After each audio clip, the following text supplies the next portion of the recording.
సహజంగా కూడా ఎక్స్పాన్షన్ సంబంధించినటువంటి విషయాలు అప్రూవల్ తీసుకోవాల్సిన అవసరం ఉంటుంది అధిష్టానం దగ్గర నుంచి కూడా, అదొక అంశం అయి ఉండొచ్చు.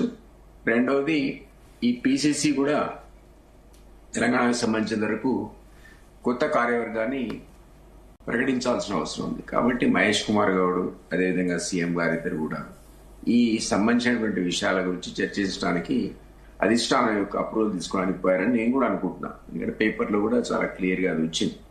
మహేష్ కుమార్ గౌడ్ గారి స్టేట్మెంట్ వచ్చింది. సీఎంకు సంబంధించి కూడా ఈ మీరన్న ఈ 10 మంది ఎమ్మెల్యేల మీటింగ్ దాని గురించి ఏ విషయాలను అంతర్గతంగా మాడుకోవాలి తప్ప బహిరంగంగా చర్చ చేయకూడదు అనేటువంటి సూచన ఆయన ఇచ్చినట్టుగా ఎమ్మెల్యేల మీటింగ్ లో అన్ని పేపర్లో కూడా వచ్చింది. కాబట్టి ఇట్లాంటి విషయాలు నిన్న చర్చించిన తర్వాత ఇద్దరు కలిసి ఢిల్లీకి పోయి ఆ మీరన్న ఎక్స్పాన్షన్ కానీ లేదా పిసిసి కూర్పు కానీ వీటి గురించి మాట్లాడడానికి వెళ్ళి ఉంటారని నేను కూడా అనుకుంటున్నాను. అథెంటిక్ ఇన్ఫర్మేషన్ ఏం కాదు, బట్ వాళ్ళ స్టేట్మెంట్స్ కూడా అదే దానికి అనుగుణంగా ఉన్నాయి. రైట్. అంటే ఈ సీక్రెట్ మీటింగ్ వెనుక ప్రచారం ఒకలాగా జరుగుతుంది, వాళ్ళు ఒకలాగా చెప్తున్నారు. అంటే దీని క్లారిటీ ఎలా ఇస్తారు కాంగ్రెస్ తరఫున? ఇప్పుడు నేను యాక్చువల్లీ నిన్న తన స్టేట్మెంట్ కూడా చూసా, అనిరుద్ధ్ రెడ్డి గారి స్టేట్మెంట్ కూడా చూసా.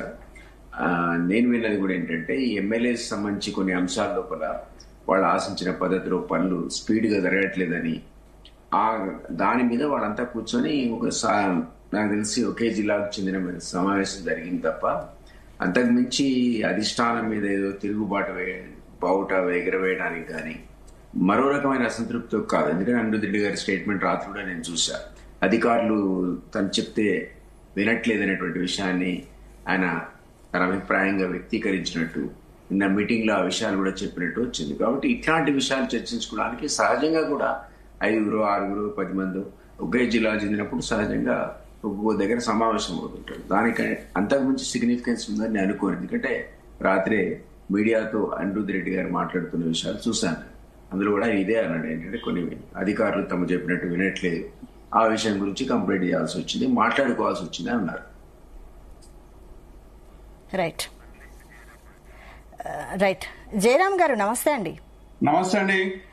నమస్తే అండి. చెప్పండి, ఈ